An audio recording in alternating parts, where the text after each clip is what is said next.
Welcome back to our one-on-one series here at FCDallas.com. I'm Bobby Rhine, sitting alongside the FC Dallas captain, Daniel Hernandez. Thanks for joining us, Daniel. All right, nice to be here. Good. We're inside the Pizza Hut Park suite level here and wanted to get some insight into what was 2010 for FC Dallas. And was that success the team had expected?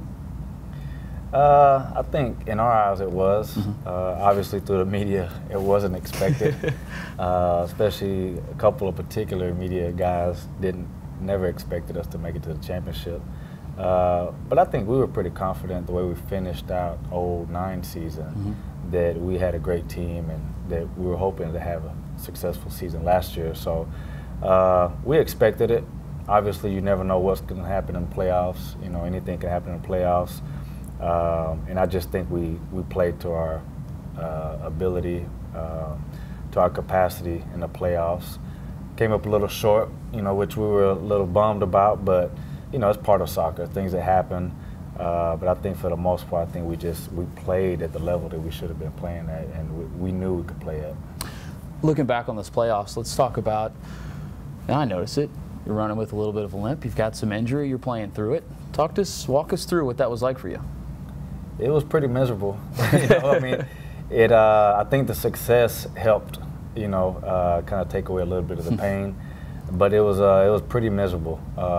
You know, I think I got hurt after the first playoff game here at home against Salt Lake, tore my meniscus, and it was just kind of a situation that I couldn't train a lot because my knee kept swelling up.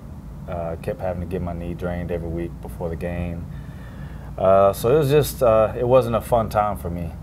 More than anything, you know the team is doing well, you want to do well, but you know that you're hurting, probably not 100%, and obviously not able to train as much as you'd like. And that's the times that you need to be at your best. You know, unfortunately, you know, I felt like I wasn't at my best, but you know, I thought it was enough to keep the team going in the right direction. You know, I thought we did a great job. The guys did a great job. You know, a lot of guys had to kind of fill in for other guys that were injured throughout the season. So, you know, it just wasn't me. I mean, I think the guys that had to step in did a great job, and they definitely had my back out there because, you know, I wasn't 100%. But, you know, the success helps ease the pain a little bit. Well, I think you look at it, and that MLS Cup against Colorado was your fourth.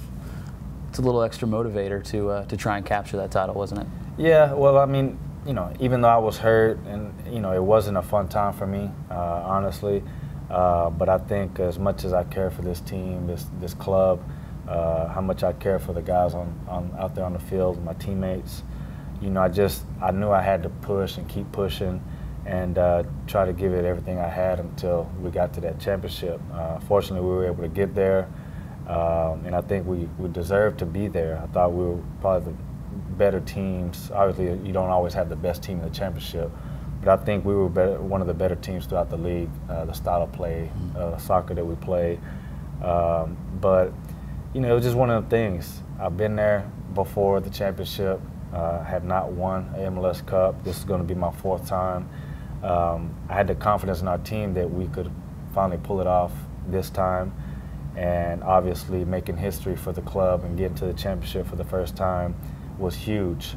So all those little factors kind of settled into my head as far as feeling like motivation for me to make sure and help the team get back to that championship and hopefully win it. You know, unfortunately, the way soccer goes, things happen and things didn't fall our way that day, but you know, it's a part of soccer. You know, but I think that for the most part, I felt okay not winning because you know, I was really proud of our guys. I thought we gave it everything we had. You know, I thought we were the better team that day. Obviously, sometimes the better team doesn't always win, but I had no regrets, and I was really proud of our team, of the success we had throughout the whole season. And, came up a little short, but you know, the guys gave it everything they had. You talk about how emotional that game was, the run-up to the playoffs, but I can remember a get-together after the game, and you got up and you addressed everyone in the room. That was an emotional speech for you, wasn't it? Yeah, it was tough. It was tough. You know, part of it was, you know, personal because I know I've been there before and haven't been able to win. Part of it was, you know, when you have a coach that you want to win so much for, I know that he's came up short on the short end of a lot of championships, even when I was in college at SMU. So, you know, that also gives you motivation and wanting to win for a coach. And there are not a lot of coaches out there that you can say, you know what, I'm going to bust my butt out there on the field and I want to win for him. And I think everybody kind of had that feeling. So those were two of the factors. And the other factor was all the support we've had from whether it was the staff that works for the club, the fans, you know, and all the support that we've had all year. We wouldn't have been able to get to that point without all their support. So it's tough. You know, you almost feel like you know, letting people down because you don't win that championship. So that was part of it. But at the same time, you know, it was an emotional time. But I knew we had a lot to be proud of, you know, and I think that was the main message and the most important part of that that speech that I had is just that, yeah, it was tough. We didn't get it this time. You know, it's a tough loss, but we have a lot to be proud of. One of the words that's so frequently used by Schellas is trust. Mm-hmm. You and Ugo came into the team late on in 2009 when it started to run. What is it that Schellas looks for when he talks about that term, trust? Well, I think in any job, not just soccer, and obviously I think it's a big factor in soccer, you have guys in your locker room that you can trust, you know, that you know they're going to receive the message that you're trying to put out to them. They're going to be on the same page as a coach. You don't have guys veering off into the wrong direction, not being a part of the team, whether it's following instructions from the coach, having the same winning mentality that he preaches a lot. And also, I think on the field it shows that we have guys that we can trust. You know, I think other guys have mentioned it before. I think we're more of like a family in that locker room, and it shows. And I think that's very important. And that's very important to Schellas, obviously, something that he preaches a lot. And so I just think that you can have the best players in the world, but if you don't have, you know, that backing on a coach, that 100% confidence in a coach, and you're going to listen to him and you're going to bust your butt every day, because that's what's going to get you results. If you're practicing hard, and I think last year, and I've said it before, I don't think there was one single day that I remember that we had guys taking a day off. I mean, obviously you have injuries and people sit out of practice, but when you're out there practicing, I mean, it was 100% intensity every single game. And I think the competition is what, in practice, is what gave us that success last year. You're, as the captain, clearly the on-field and off-the-field leader for this club. There's been some key departures in the off-season. It's a challenge for you now to keep the chemistry together, isn't it? Definitely. You know, I mean, guys are really close to some players. So you see a very close friend leave. You know, even though those players did a great job for us on the field, you know, but unfortunately, this is part of the business. I've been in it plenty of times. That people know that follow my career. I've had to deal with trades and stuff like that throughout my career. It's not fun. It's not fun for the players getting released or picked up by someone else. You know, and the thing is they were great players. They were great additions and a big part of our success here in Dallas. And it's tough. It's a tough transition, you know, but, you know, I think just like the player that's getting traded or picked up by another team, you know, your first reaction is you're upset. You don't want to leave where you're at, especially after the great season we had. But, you know, eventually you're at your new team, and you're getting used to it and comfortable, and now you have your new family. And I think it's kind of the same way here. You just got to keep everybody on the same track, make sure their mindset is still on the same mindset as everyone else and the coaches.